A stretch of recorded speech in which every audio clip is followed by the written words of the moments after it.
विद्यार्थियों 808 जो आपका पेपर हुआ है हिंदी भाषा शिक्षण का, इसके सॉल्यूशन को हम देख रहे हैं। तो चलिए देख लेते हैं इसके क्या क्या आंसर होंगे। तो पहला जो क्वेश्चन है आपके एमसीक्यू में पूछा गया है, जिसमें त वर्ग के पंचम अक्षर को बताना है। तो त थ द ध न, तो यहाँ पे चौथा ऑप्शन जो करेक्ट हो जाएगा, न जो अंतिम अक्षर हो जाएगा आपका। ठीक है, तो यहाँ पे फोर्थ ऑप्शन करेक्ट हो जाएगा। काव्य पाठ सुनने से छात्रों में किस कौशल का विकास होगा? तो यहाँ पर जो है श्रवण कौशल का विकास इसमें हो जाएगा। तो चौथा ऑप्शन इसमें भी आपका करेक्ट हो जाएगा। अगला जो क्वेश्चन है उसकी बात करते हैं। अगला है, किसने सुंदर लेख के बिना शिक्षा को अपूर्ण माना है? तो महात्मा गांधी ने जो है सुंदर लेख के बिना शिक्षा को अपूर्ण माना है। तो यहाँ पर जो है थर्ड ऑप्शन जो है आपका करेक्ट हो जाएगा। ठीक है, इसके बाद आते हैं नेक्स्ट क्वेश्चन की तरफ। नेक्स्ट जो है, रामचरितमानस निम्न में से क्या है? ये तो आपको पहले ही बता दिया था मैंने, रामचरितमानस जो है महाकाव्य है। ठीक है, और इसके बाद आते हैं नेक्स्ट क्वेश्चन की तरफ। तो यहाँ पे आपका महाकाव्य जो है ये सही हो जाएगा। इसके बाद जो नेक्स्ट क्वेश्चन है, व्याकरण पढ़ाने की एक अच्छी शिक्षण विधि क्या है? तो आगमन निगमन दोनों ही होती है, यहाँ पे आगमन विधि लिखा है, तो यहाँ पर सेकंड ऑप्शन जो हमारा करेक्ट हो जाएगा। ठीक है, तो हमारा ये बिल्कुल सही हो जाएगा। इसके बाद जो नेक्स्ट क्वेश्चन है उसकी बात करते हैं। वे शब्द जो संस्कृत के शुद्ध शब्द हिंदी में आए हैं, यानी बिना परिवर्तन के आए हैं, खालिस्तान कहलाते हैं, तो उनको हम तत्सम शब्द कहते हैं। ठीक है, तो यहाँ पर जो है तत्सम शब्द हमारा आंसर हो जाएगा। छात्रों द्वारा विविध घटनाओं को सुनाने से उनमें खालिस्तान का विकास होता है। तो उनमें जो है, उनमें जो विकास होगा वो होगा बोलने का कौशल का, क्योंकि छात्रों द्वारा विविध घटनाओं को सुनते हैं तो सुनेंगे तो उसमें चलेंगे थोड़ी, क्या होंगे? बोलने के कौशल का। तो ये इजी था। इसके बाद जो है नेक्स्ट पार्ट, इसी को देखते हैं। इसमें है, वाचन का एक प्रकार है, वाचन का एक प्रकार जो है वो सस्वर वाचन है। सस्वर और मौन वाचन होता है, तो आंतरिक वाचन छोड़ दो, है ना, तो सस्वर वाचन हो जाएगा। तो यहाँ पर आपका ये वाला आंसर सही हो जाएगा।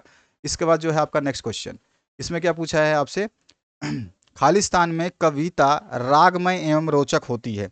तो खालिस्तान में कविता रागमय एवं रोचक होती है, तो किस में? तो हम जानते हैं कविता जो होती है वो पद में होती है, गद्य में तो आपकी कहानियां होती है, कविताएं किस में होती है? पद में, तो पद काव्य में। ठीक है, तो यहाँ पर आंसर क्या होगा? पद काव्य। इसके बाद जो नेक्स्ट क्वेश्चन है उसकी बात करते हैं। भाषा ससर्ग विधि से खालिस्तान व्याकरण के पाठ पढ़ाए जाते हैं। तो भाषा ससर्ग विधि जो है बच्चों को व्यवहारिक व्याकरण सिखाने के लिए प्रयुक्त की जाती है। तो यहाँ पर जो है आपका क्या आंसर हो जाएगा? व्यवहारिक व्याकरण। ठीक है, तो यहाँ सारे आंसर्स हो गए। अब आते हैं नेक्स्ट क्वेश्चन की तरफ। प वर्ग के सभी वर्णों को लिखिए। प फ ब भ म, है ना, तो ये आप प फ ब लिख देंगे। प वर्ण सारे लिख देंगे आप, इसमें तो जरूरत नहीं है मेरे को लिखने की। अगर आवश्यकता है तो आप फिर भी मेरे को कह सकते हैं, मैं लिख सकता हूँ, आप भी लिख सकते हैं प का। ठीक है, अब नेक्स्ट जो है, सुनना दक्षता विकसित करने के लिए संचार माध्यम की किस अधिगम सामग्री का उपयोग उचित होगा? तो टेप रिकॉर्डर हो सकता है वो, संचार माध्यम के और लिंग्वा फोन, सबसे इंपॉर्टेंट चीज़ है लिंग्वा फोन। ठीक है, बाकी भाषा प्रयोगशाला, ऑडियो कॉन्फ्रेंसिंग या फिर ग्रामोफोन। ठीक है, सबसे इंपॉर्टेंट चीज़ है लिंग्वा फोन। इसके बाद में भाषा शिक्षण की दो शिक्षण विधियों के नाम लिखिए।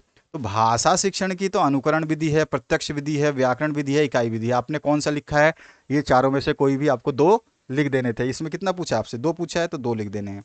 लघु उत्तरीय प्रश्नों के उत्तरों की शब्द सीमा बताइए। लघु उत्तरीय प्रश्न, देखिए ध्यान से इसको, और क्वेश्चन पेपर में आ जाइए ऊपर की तरफ, जहाँ पे आपको लघु उत्तरीय प्रश्नों की शब्द सीमा दी गई है। तो यहाँ पर देखिए लघु उत्तरीय प्रश्नों की जो सीमा है वो 75 शब्द है। तो यही आंसर हो जाता है आपका 75 वर्ड्स। ठीक है, तो यहाँ पे आ जाइए वापिस से क्वेश्चन के ऊपर, यहाँ पे आ जाएगा आपका 75 वर्ड्स। ठीक है, 75 शब्द।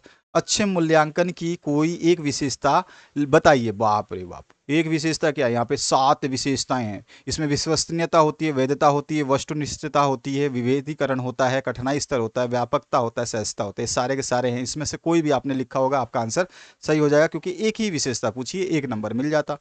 इसके बाद आ जाइए, वर्णमाला में विसर्ग को समझाइए। विसर्ग जो आप जानते हैं जो इस तरह से लग जाता है ना, तो इसको जैसे अतः, है ना, पर और फिर मूलतः, मूलतः, है ना, जो भी लास्ट में 2 डॉट लगते हैं इसी विसर्ग कहते हैं।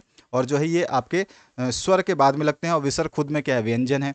अच्छा, छात्रों में सुनना कौशल विकास के लिए किन किन शिक्षण विधियों का जो है प्रयोग किया जाता है?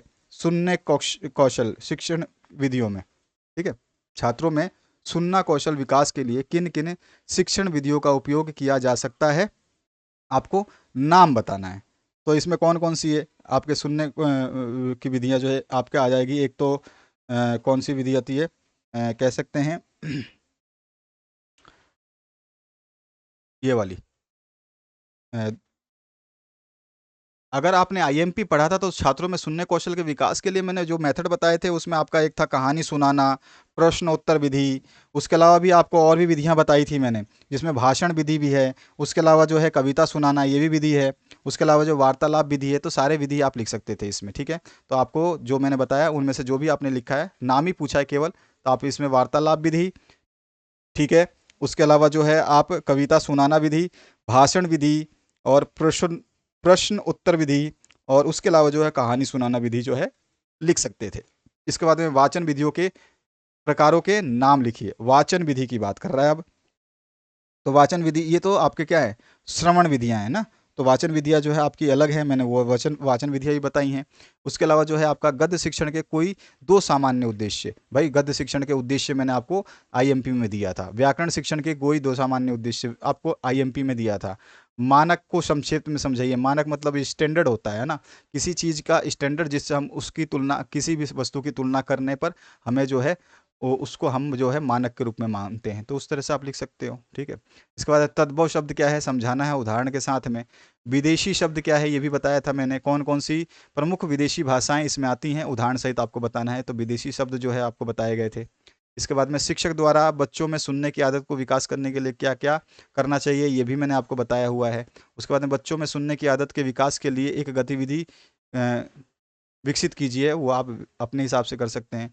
अच्छा, लेखन कौशल के विकास में सुलेख की क्या भूमिका है, तो सुलेख की भूमिका आप अपने हिसाब से लिख सकते हैं। लेखन कौशल के विकास में श्रुत लेख क्यों आवश्यक है ये आपको समझाना है। गद्य पाठों में कठिन शब्दों का अर्थ स्पष्ट करने के लिए विलोम शब्दों की क्या भूमिका है ये आपको बताना है, क्योंकि विलोम शब्द जैसे ही उल्टा बताते हैं तो ऑटोमेटिकली हमें सीधा शब्द का अर्थ समझ में आ जाता है। कठिन शब्दों को वाक्यों में प्रयोग करके किस प्रकार का अर्थ स्पष्ट हो जाता है समझाइए।